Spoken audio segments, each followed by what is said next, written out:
Villa María.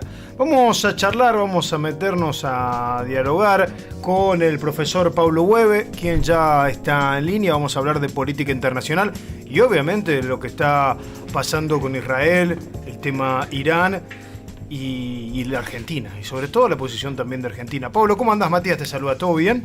Muy buenas tardes, Matías, compañeras, compañeros de la producción, el control central, audiencia.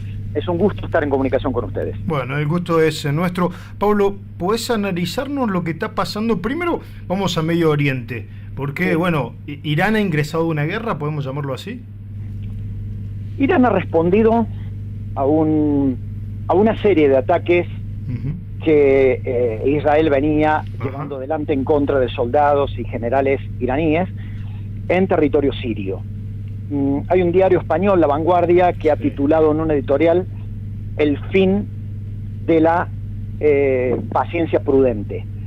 De alguna manera Irán siempre decía que esto va a tener castigo, esto no va a quedar así, pero de alguna manera Irán no respondía, o en todo caso si lo hacía era a través de movimientos irregulares, es decir, concretamente de Hezbollah o de Yihad Islámica o de Hamas.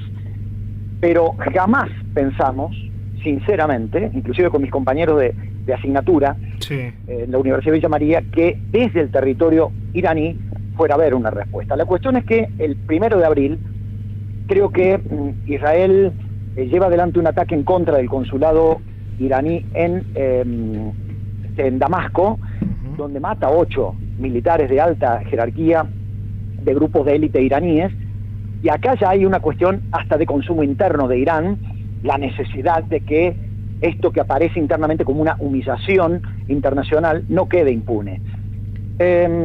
Fíjense ustedes que el viernes pasado, en la clase en Córdoba, con nuestro compañero, flamante compañero de UNBM en Relaciones Internacionales en Córdoba, Ignacio Rivas Plutman, él me decía: Pablo, prepárate porque se viene un escenario nuevamente en el Líbano. Lo que era creíble. Era creíble porque de alguna manera podíamos pensar que Irán iba a contestar desde el Líbano a través de sus aliados, y de hecho el comité de crisis de Netanyahu estaba a la expectativa de una invasión del Líbano. Es decir, ustedes no pierdan de vista lo siguiente: el comité de crisis que está junto a Netanyahu y que lo asesora en las cuestiones que tienen que ver con Gaza y con la cuestión siria y con la cuestión libanesa, es el mismo grupo que se le opuso al gobierno de extrema derecha de Ariel Sharon cuando abandonó unilateralmente Gaza. Es el mismo grupo que se le opuso al premier de derecha Ehud Olmert cuando planteó retirarse del Líbano. Y es el mismo grupo que hoy le está condicionando al premier Netanyahu su permanencia o no en Gaza. Netanyahu se quiere retirar y este grupo le advierte que no se puede retirar de Gaza hasta tanto jamás deje de ser un riesgo. Este grupo insiste en la necesidad de ocupar el Líbano hasta tanto se desarme a Hezbollah, y por lo tanto no es descabellado pensar que este grupo pueda estar procurando condicionar a Netanyahu. Yo no sé qué pasó hoy en la reunión de gabinete de crisis de Israel, pero para dar una respuesta. Ahora bien, ustedes hicieron una pregunta. La respuesta a esa pregunta es: Irán respondió. Bien. La cuestión es que queda para el análisis. La respuesta que hace Irán ¿es verdaderamente una respuesta bélica? Irán tiró desde territorio iraní. Esto es importante porque hay 4 países que acompañaron a Irán. Desde Irán se tiraron 170 drones, pero drones que andan a 300 kilómetros por hora. Es decir, casi como decirle a Israel: che, dentro de 4 horas te van a llegar drones para que vos los puedas detener. Y luego, desde países aliados, me refiero a Irak, me refiero a Líbano, a Siria y a Yemen, no olviden Yemen, por favor, se tiraron 80 misiles. La cuestión es: ¿cuántos llegaron efectivamente a territorio israelí? Ni el 3%.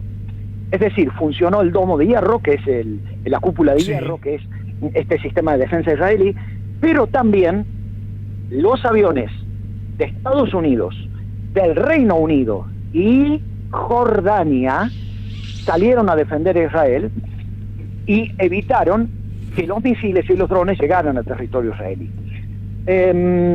hasta acá una parte de la historia. La otra parte me preocupa mucho, y es lo de ayer en la Organización de las Naciones Unidas. En la reunión del Consejo de Seguridad, el embajador de Israel en la ONU empezó hablando diciendo que un fallo de la justicia argentina trataba a Irán de Estado terrorista, y de alguna manera él se prende de eso para decir que si Argentina lo acusa de ser un Estado terrorista, ya hemos comprobado con este ataque de Irán las cosas a las que puede llegar ese régimen, bla, bla, bla, bla, bla. Dejando entrever que Israel va a contestar este ataque. Luego habla Estados Unidos, y Estados Unidos obviamente apoya a Israel, pero advierte a Irán que si hay un ataque contra bienes, personas o territorio norteamericano, Estados Unidos va a atacar Irán, pero automáticamente dice, mientras tanto nosotros pedimos moderación y le pedimos al gobierno de Israel que no reaccione ante esto, que es la misma actitud que tomó el G7. La pregunta es, ¿el gobierno de Israel va a contraatacar cuando sabemos que está militarmente en condiciones de barrer a la República Islámica de Irán? Irán tiene un gran armamento, es cierto, tiene grandes aviones, también es cierto, pero no tiene armas de destrucción masiva. Eso es un mito que hay que desterrar. Lo que sí tiene Irán, que no tiene Corea del Norte, por ejemplo, es misiles de largo alcance. La impresión que yo tengo es que aquí hubo un ataque iraní medio como para advertirle a Israel, mirá que podemos llegar, y que tenemos misiles de largo alcance que no hemos usado, pero también le tiró como para decir, estoy cumpliendo con la voluntad de mi pueblo que quiere una venganza. Si Israel contraataca, si Israel lleva adelante un ataque en contra de Irán, me parece que Netanyahu tiene motivos para estar preocupado, porque acá podría llegar a haber levantamiento de los pueblos musulmanes en contra de sus gobiernos, porque una cosa es el discurso de los gobiernos árabes anti-israelí y otra cosa es en la práctica lo que hacen. Concretamente a Egipto no le conviene de ninguna manera que esto aumente de nivel, no le conviene tampoco a Siria, no le conviene a Líbano, pobre Líbano, por favor, ni mucho menos a Jordania o Arabia Saudita. Más allá de que Arabia Saudita hace rato estaría deseando que a Irán lo destruyan y lo borren del mapa. Pero hay un actor que no debe perderse de vista, que se llama Turquía. Turquía es un país miembro de la Organización del Tratado del Atlántico Norte, pero es un país que ha venido aumentando el nivel de sus críticas al gobierno de Israel y su apoyo, obviamente, a la causa palestina. En este caso puntual, Turquía, que ya viene metiéndole sanciones a Israel por los ataques a la Franja de Gaza, en este contexto ha cuestionado el eventual contraataque de Israel. Bueno, así las cosas. La pregunta es, la República Argentina. Claro. ¿Quién nos metió en esta? ¿Por qué nos metieron en esta? El señor presidente de la República tiene todo el derecho del mundo a tener cualquier convicción, cualquier inclinación. Lo que no tiene derecho el señor presidente de la República es a confundir sus convicciones personales con los intereses nacionales de Argentina. Claro. Y mucho menos equivocar la misión de Argentina, que se ha apartado de su tradicional neutralidad y su pacifismo.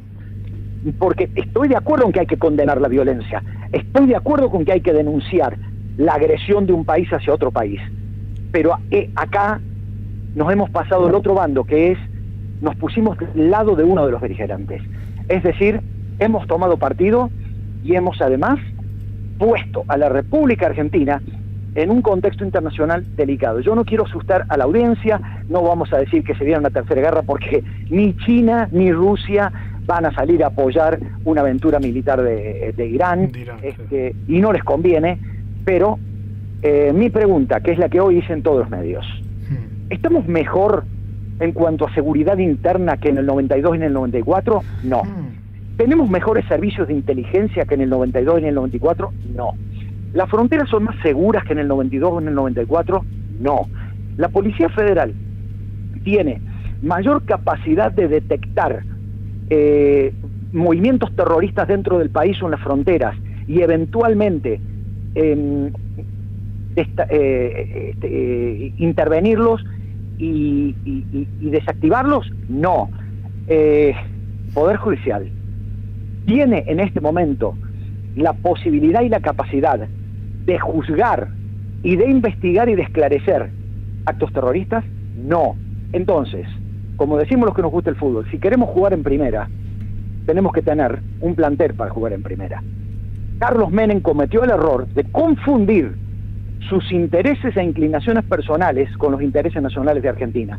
No logramos nada de los Estados Unidos y de sus países satélites, no logramos nada de la OTAN, y hoy por hoy no veo por qué la historia va a ser distinta. Einstein decía que si las condiciones siguen siendo las mismas, el resultado no va a ser diferente. Lamentablemente el señor presidente de la República ha metido a la Argentina en un berenjenal de salir a ofrecer enviar tropas a Ucrania. Uno jocosamente le podría decir al señor presidente, querido, ¿tropas de qué vas a mandar? Si la hinchada de Boca tiene más poder de fuego que las Fuerzas Armadas Argentinas. Y por otro lado, ponernos en un conflicto que no es el nuestro, cuando ya tenemos experiencia y cuando lamentablemente hasta el propio Poder Judicial, es una jugada digna de Maradona, acomodó los tantos para que Argentina esté en la vidriera internacional de la mano argumentativa de un país que necesita un elemento para justificar un ataque a Irán, a mí me preocupa profundamente.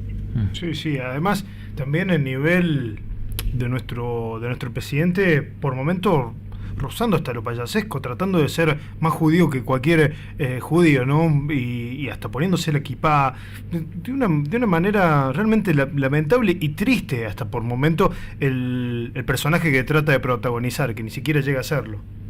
Él me parece que olvida por ahí que es el presidente de la República, me parece que se olvida hechos históricos, como cuando miramos el gobierno de María Estela Martínez, que de un año de gobierno se había pasado 100 días en licencia.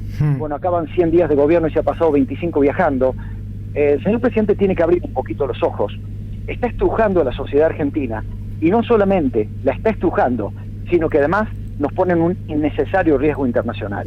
Claro. El señor presidente de la República se está equivocando, confunde, insisto con esto, sus intereses personales y sus convicciones individuales con los intereses de la República, que no están en esa región. Pablo, ¿cómo estás? Gaby Ventura te saluda, buenas tardes. Gaby, un placer escucharte. Bueno, lo mismo digo, estaba escuchándote atentamente y la verdad que cuando esto pasó el fin de semana ya estaba esperando el lunes para ver si podíamos charlar contigo para entender un poco más, porque me parece que primero cuando se fue conociendo la noticia, estallando en redes sociales, un presidente que hoy iba a estar probando aviones que iba a comprar, también es otro punto que está pasando, ¿no? Por un lado, y que regresa, y que en un tuit de esos que terminan con fin, viniendo a un comité de crisis donde también estaba un embajador sentado en la mesa, en todo eso y en ese cambio de posición histórica que vos decías de la Argentina, quería, con lo que sabés de materia internacional, ¿qué implica que un país como el nuestro modifique su posicionamiento histórico al mundo? ¿Qué dice eso de que Argentina rompa con una tradición de tercera posición? Bueno, concretamente lo que dice es que Argentina no es confiable. Argentina está devaluada internacionalmente, no solamente internamente, sino también internacionalmente. No somos creíbles. El propio vicepresidente de Brasil, porque Lula no la recibió a la canciller argentina, la recibió el vicepresidente de Brasil, le advirtió que la posición argentina está a contramano de la posición mayoritaria de América Latina. Es decir, no vamos a lograr mejoras en nuestra posición internacional, y peor aún, los que dicen que nos quieren meter en el mundo nos están aislando peligrosamente, tanto de gran parte del mundo como de nuestro lugar de origen, que es América Latina. ¿A qué le prestamos atención, o a qué crees que hay que prestarle atención para saber o para estar más alertas de lo que pueda estar pasando en ese rincón del mundo? Bueno, es buena la pregunta. Primero hay que ver cuál es el resultado de la reunión de hoy del Gabinete de Israel. Vamos a prestar atención a las declaraciones que haga Netanyahu y las declaraciones que hagan los miembros de su gabinete, particularmente los del sector Halcón. Me refiero a Itamar Ben-Gvir y el ministro de Economía, que son habitualmente los voceros del ala más dura y antiárabe y antipalestina que tiene el gobierno.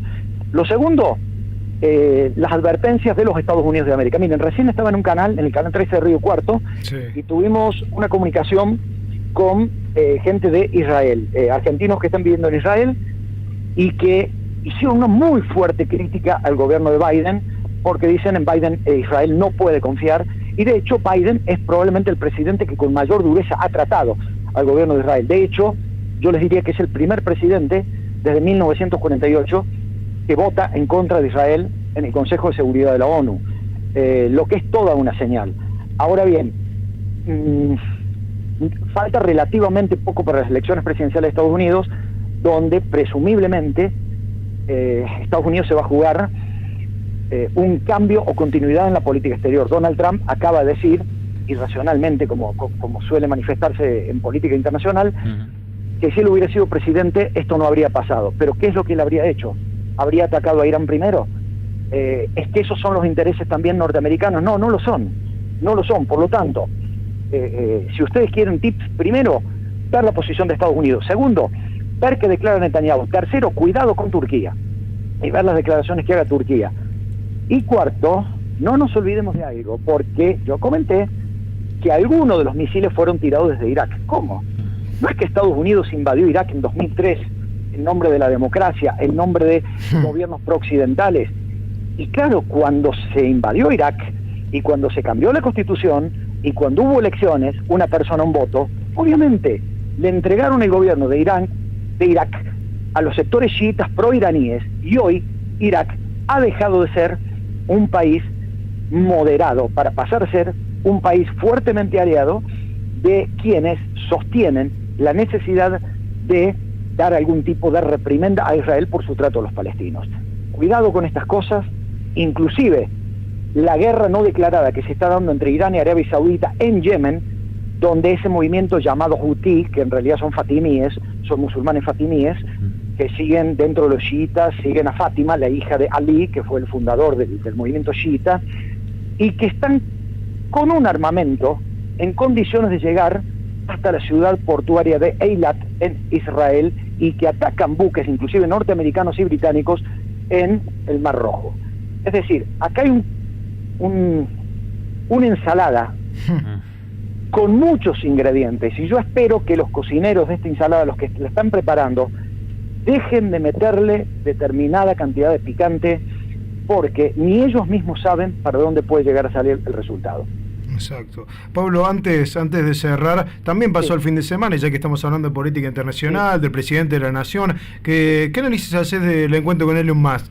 Por ejemplo, alguien que se está citando cada vez más, además de derecha, le pegó a Lula también Elon Musk el fin de semana, y bueno, posicionándose políticamente al 100% ya. Fin de semana en el que el presidente se transformó en embajador de la luz. Bueno, sí, yo le voy a dar mi factura de PEC al embajador de la luz. Claro. Claro. Yo le preguntaría al señor presidente si es tarea de un presidente ser agente comercial de una empresa privada extranjera. La verdad es que hay cosas tan poco dignas en el manejo de la política, tanto la política doméstica como la política internacional, que uno ya hasta está perdiendo la capacidad de asombro. Ojalá que el señor presidente sepa hacia dónde nos está llevando, y que, a pesar de que dice que no, que tenga en su cabeza algún plan B, porque la verdad es que esto no tiene pies ni cabeza. Clarísimo. Gracias, Pablo. Abrazo grande. Buenas semanas para todas y para todos. Chau, hasta luego. Hoy estaba Pablo Hueve charlando con Volver a Casa de política internacional, lo que ha dejado el fin de semana, y una Argentina que está ya en boca de todo el mundo. Sí. ¿No? Porque hemos llegado también a la ONU, como contaba Pablo recién. Bueno, vamos a ver qué nos depara el destino. Sí, ojalá que más cordura de nuestras dirigencias. Todavía crees en los Reyes Magos. Sí. Digo, para hacer un paralelismo, también andaba por aquellas tierras los Reyes Magos, ¿no? Sí, claro. Andaban por ahí. Pero en llegar a Belén, y este mundo. Belén, todo con Israel.